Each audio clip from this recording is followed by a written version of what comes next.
장제원 전 의원의 네. 경우는 지금 또 추가적으로 나온 게 뭐 당연히 지금까지 뭐 현재 다 부인하고 있다고 일단 정리를 하면서도 장제원 전 의원 쪽이 부인을 하면서도 여러 단독 보도에 따르면 일단은 성폭력 상담소인 해바라기 센터로 피해자가 지인과 함께 가서 상황 설명을 했다라는 대목이 나온 거고요. 네.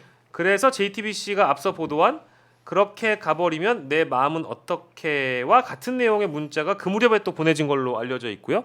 이렇게 돼버리면 해바라기 센터를 방문했다는 이력이 남아 있을 거고 그렇죠. 같이 간 친구가 있었기 때문에 여기에 대한 어떤 뭐 진술의 진정성 뭐 이런 것들이 훨씬 더 부과되는 내용이라고 생각이 들고 근데 다만 장제원 예. 의원이 원래는 관련 의혹을 일체 부인하고 있었는데 네.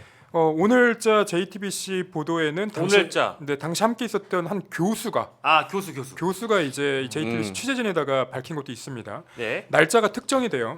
피해자 A 씨가 사건으로 지목한 건 지난 2015년 11월 예. 17일 밤이고요. 이때는 장제원 전 의원이 총선용 포스터를 촬영했던 날이고요. 예. 이제 술자리가 길어진 뒤에 이제 A 씨가 한 진술에 대해서는 장 전 의원이 이제 부인하고 있는 과정인데 여기에 일행이 한 명 더 있었습니다. 네. 누구냐? 장 전 의원의 친구인 부산 모 대학 교수 김모 씨가 있었는데 예. 이 김모 씨가 그때 술자리 간 것까지는 다 이제 증언을 했습니다. 그러니까 장제원 의원이 그 술자리가 없었다, 뭐 호텔에 간 것 자체가 없다라고 예, 얘기했던 거짓말이죠. 거는 다 거짓말이 되는 거죠. 그 바에 갔다는 취지는 어쨌든 진술이 나온 거잖아요. 네. 같이 있었다라는 게. 네.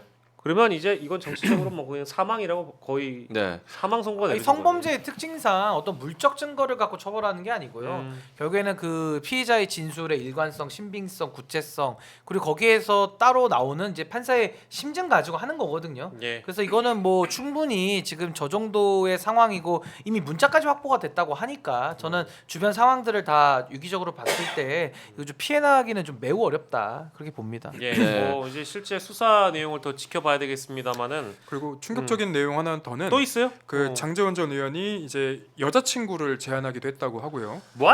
그리고 2천만 원을 건넸다 이런 얘기들도 아니 그 나왔습니다. 2천만 원 얘기는 원래 나온 건데 여자친구 얘기가 나왔다고요? 네, 여자친구 아니 그 카톡 문자에서도 자기 마음이 어떡하냐고 막 그렇죠. 안달복달 하잖아요. 마음이 뭐 이러면 어떡해 막 이러면서. 그러니까 그게 실제로 본인은 뭐 흠모하는 마음이 있었는지는 모르겠지만 그랬을 수도 있죠. 이게 사고가 여자분의 반응을 보니 이게 사건이 커질 수도 있을 것 같으니 연애하는 연인 관계였던 걸로 발전시키면 무마가 가능할 것이다라고 생각해서 그렇게 대응했을 수도 있죠.